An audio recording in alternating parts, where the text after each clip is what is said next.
Xin chào cô chú ông bà anh chị em ha. Thì hôm nay Quang Trung có nhận được một cái nồi cơm điện. Cái nồi này rất là mini luôn. Bây giờ mình sẽ kiểm tra. Có một ông bạn ổng đem tới cái này cho mình. Đó. Giờ ổng đem giày đi. Giờ không biết dây gỡ ra làm sao. Đó. Thì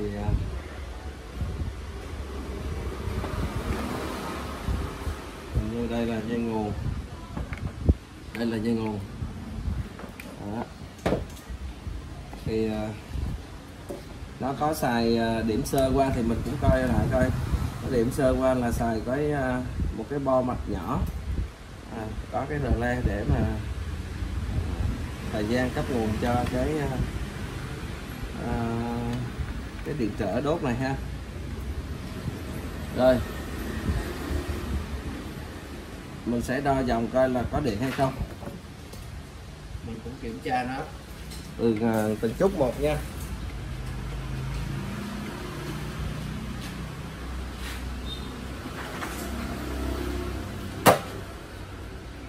Ai chà.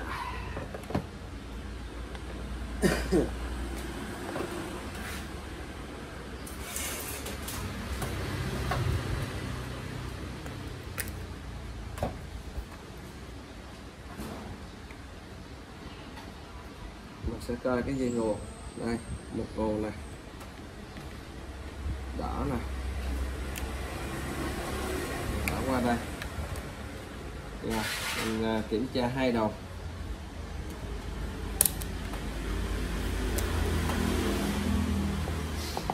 Kiểm tra hai đầu ha.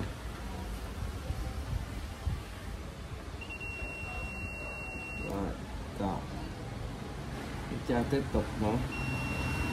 Rồi, vậy là có điện vô.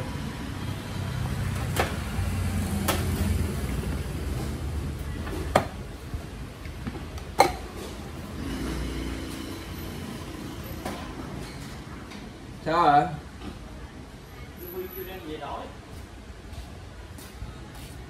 Nó là sao? Không chạy. Lấy cái máy bơm đen đi.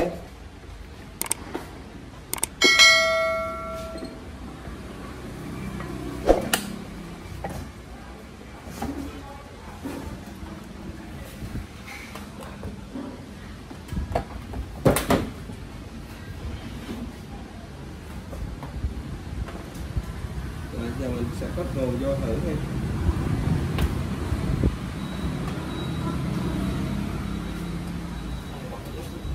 Cái gì?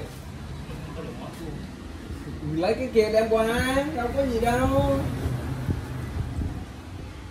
Đây nó có cái dòng dây, không biết cái dây kia đút nó lọt ở đây không nha. Thấy không? Dạ. Thì lấy cái cục kia đem qua thôi. Trời ơi, cục kia là cục rời mà. Rồi, hỏi có remote. Nó có hai cục dây đó. Cục dây cục máy đó nó có cái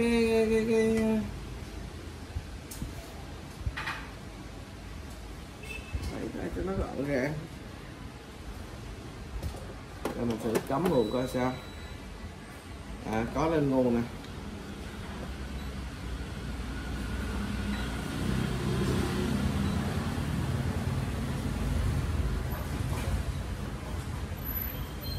Có lên nguồn nè mọi người.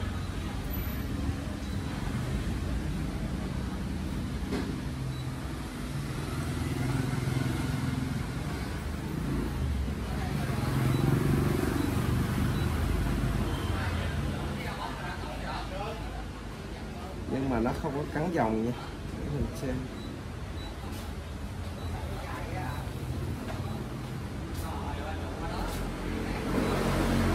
Cái dây hút á, lấy cái dây hút chưa?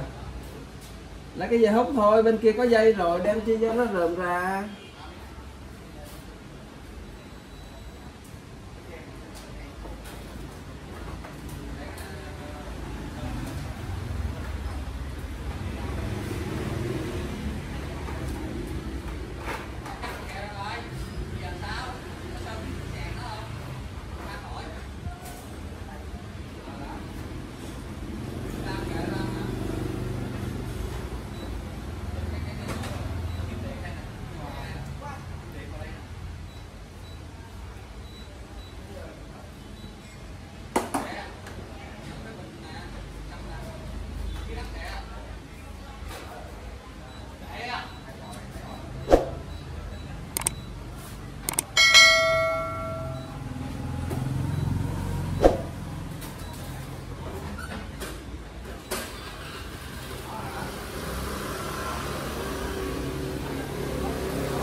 ra thấy hiện tượng là nó không cắm dòng nha. Đây anh bè đây, không cắn cái gì hết ha.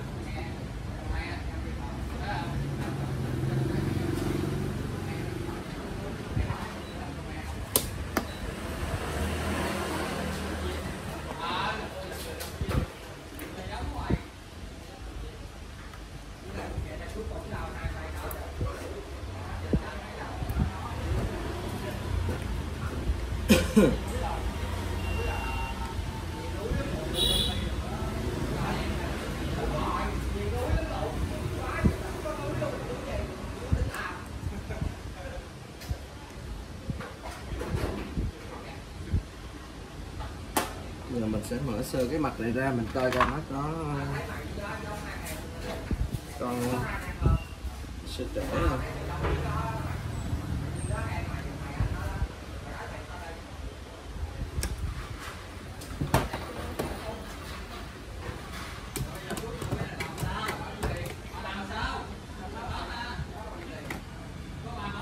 À đây, ô ông này ông làm tùm lum rồi mọi người ơi, ông có hàng bo rồi. Trời, hàng gì xấu quắc kìa trời.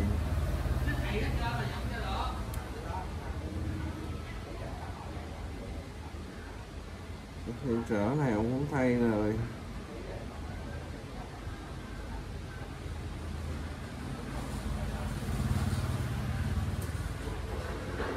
Rờ la này ổng thay luôn.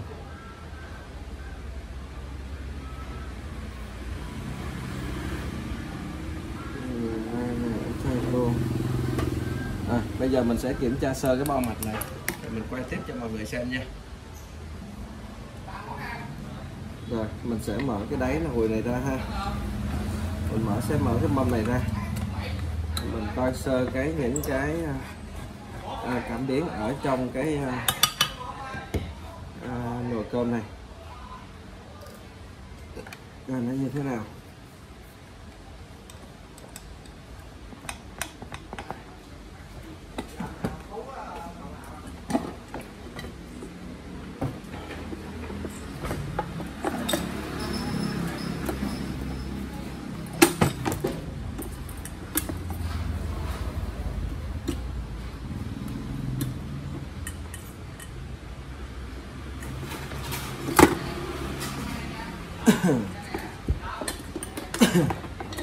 Mấy ngày nay trời thời tiết nó hơi trầm cảm mọi người.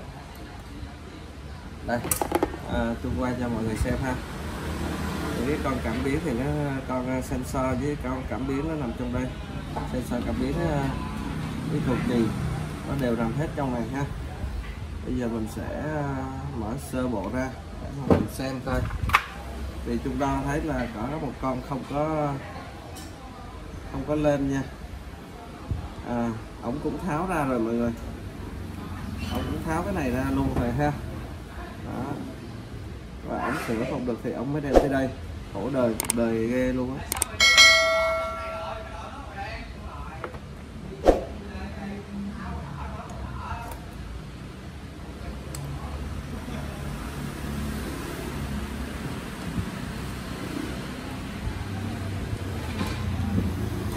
Vị khách hàng này là vị khách hàng hay sửa cho khách nè, và sửa đây, con này là con để xem đo coi nó được đủ ký hay không.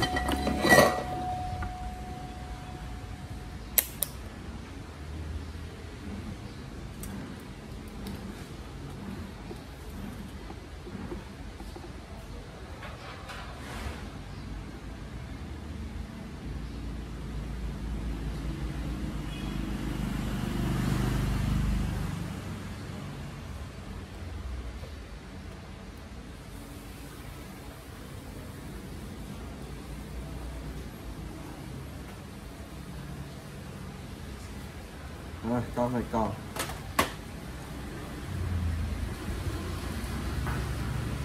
Bây giờ mình sẽ tiếp tục mình kiểm tra về cái nguồn 12V, nó xử lý nó không đem về ghi xử lý và nó đóng cái rờ le này. Rồi quay lại cái mặt chút xíu ha. Rồi trưa này á Trung kiểm tra cái cờ rờ này xong xuôi hết rồi, kiểm tra bo mạch với lại thay một cái con transistor dáng này. Mình đo, mình cảm thấy con này chết, con transistor dáng mà không biết mọi người có nhìn thấy hay không, để mình phóng to ra ha, để anh em xem thì sẽ nhớ cái ban bệnh này thì sẽ sửa cho nó dễ dàng, chứ không thì mình mò rất là lâu. Thì ông bạn này ông đã đưa cho mình, ông đã sửa rồi và đưa cho mình thì mình cũng mò tới mò lui. Thì mình đã thay con transistor này rồi, vì đây là một cái đầu dây. Thì đây là cái tín hiệu nè, dây này là dây nguồn đi về trên bo nắp này ha, trên bo nắp nè đó, dây nguồn đi về trên bo nắp. Thì mình sẽ soi cho các bạn xem đây, thì mình thấy được là cái dây này là dây lửa nè, VDC dây mát nè, dây lửa nè, dây mát dây lửa nè, và cái này là hết là nóng nè. Và khi mà cấp điện vào cái dây đây là có nguồn, khi mà mình hai cặp này là cặp nguồn đi về bo, cặp nguồn đi về bo ha. Thì khi mà mình bấm nấu á thì cái này là dây hết nè, nó ghi trên cái bo sẵn hết rồi, hết là nóng nè. Thì mọi người nhìn đây chắc nó cũng không rõ đâu, nhưng mà mình nói thì anh em chắc có lẽ là hiểu được. Thì cái dây xanh này là dây hết, là dây nóng. Thì mình đo cái nguồn ở trên nắp, mình sợ là trên cái bo nguồn trên nắp này nó hư, nhưng mà mình kiểm tra thì nó không hư. Và mình kiểm tra tiếp tục về cái nguồn điện dây màu xanh lá này, và đi thẳng về đây đi qua một con điện chở này, một con điện chở, và nó có một cái đường mạch in nhỏ, nó đi xuống tới đây. Về đây là con transistor dán, con này con transistor ngược nha. Còn con ở trên nắp này là cũng là con thuận luôn, con ngược luôn, hai con ngược. Thì mình thay con transistor ngược này rồi. Thì cái cách đo làm sao thì bữa sau mình có cái video mình đo cái con transistor ngược này nó như thế nào nha. Đó. Thì nhưng mà trước khi đo thì mình sẽ nhấc nó ra, nhấc một chân ra để mà mình đo nó dễ dàng mình biết hơn. Và khi mà có một lịch dây dương mà có một lịch 5V đi xuống thì nó sẽ đóng qua đây, thì hai chân này là hai chân nguồn 5V nè, hai chân nguồn 5V. Và bác đã thay một cái rờ nói chung là rờ giống như thế này. Và biết mà cái rờ của nó, zin của nó là 5V nha. Và mình không hiểu làm sao mà sao hôm nay lại có cái rờ 12V mà có điện cấp xuống đây mà rờ không đóng. Và mình có thử cái nguồn 12V vào cái rờ thì rờ đóng bình thường, nhưng xuống đây chỉ có nguồn 5V thôi, không có tụt áp nha. Đó. Thì mình kiểm tra kỹ lại, tại cái bo này là có người sửa rồi, và cái nồi này hôm nay là Trung đụng lần đầu tiên, cho nên là Trung mới phát hiện ra là nó đúng là cái nguồn 5V đi xuống đây mọi người ạ. Và khi mà cấp điện 5V thì cái con rờ này nó tới là 24V, cho nên nó không đủ cấp rờ đóng. Và sau khi mình tháo rờ này ra và mình dùng cái rờ 5V, mình đi mua một cái rờ 5V này và mình thay vào thì điện nó cấp xuống đây đủ 5V và nó đóng rờ đây, đóng rờ thì cái dây này là cái dây mà rờ từ cái nguồn này bên này. Khi mà 5V đóng này, cặp này 5V đóng vô thì rờ cấp nguồn này qua đây để chạy qua cái dây này và về cái điện trở đốt này ha. Đó, điện trở đốt hầm nóng này.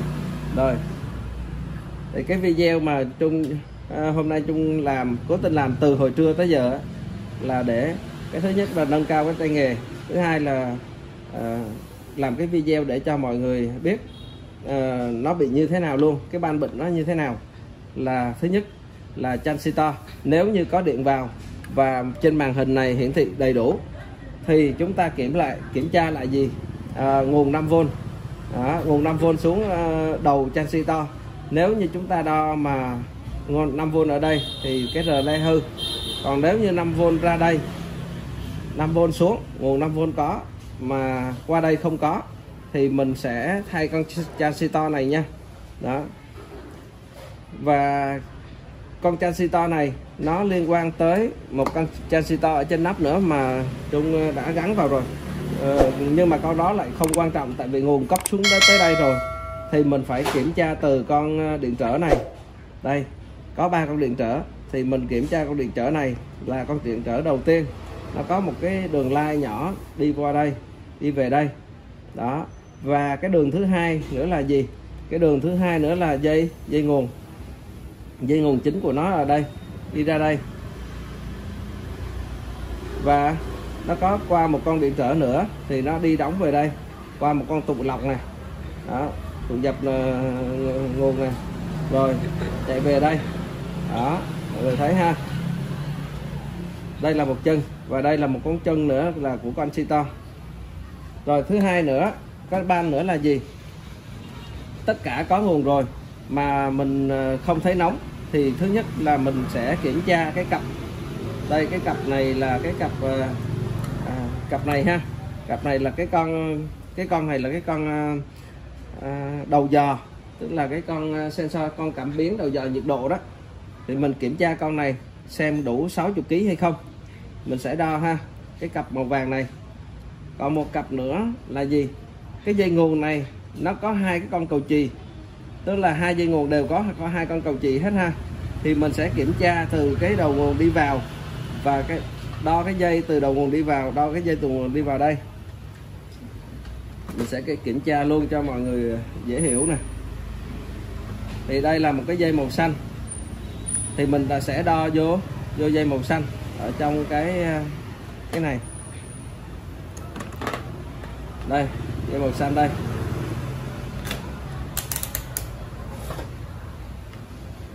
Thì đồng hồ sẽ kêu nha, mình thang đo thông mạch này, đồng hồ kêu này đó. Vậy là một con cầu chì đã, một con cầu chì nhiệt nó đã thông thì con nó còn tốt. Và con thứ hai đó thì 2 con này còn sống thì điện nó cấp vô. Nếu như mà không có 2 con này, một trong 2 con này chết thì điện không có lên màn hình nha. Một trong 2 con này chết thì điện không có vào màn hình và không sáng đèn, thì nhiều cái ban bệnh lắm. Còn đây hôm nay Trung chỉ quay nói về 2-3 cái ban bệnh thôi.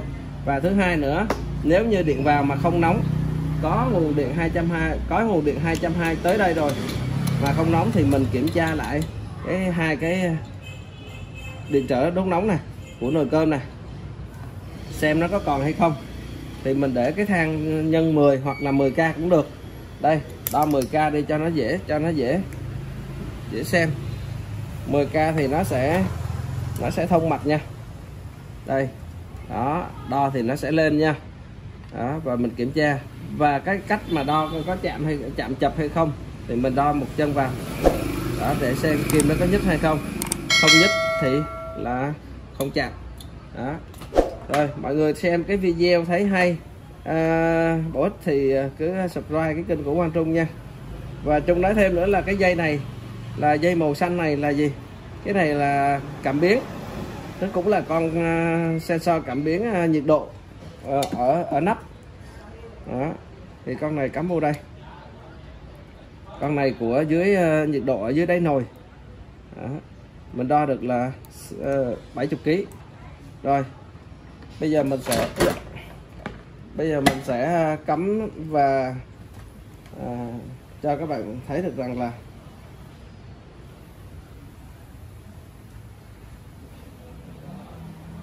mình đo cái nguồn trực tiếp luôn ha.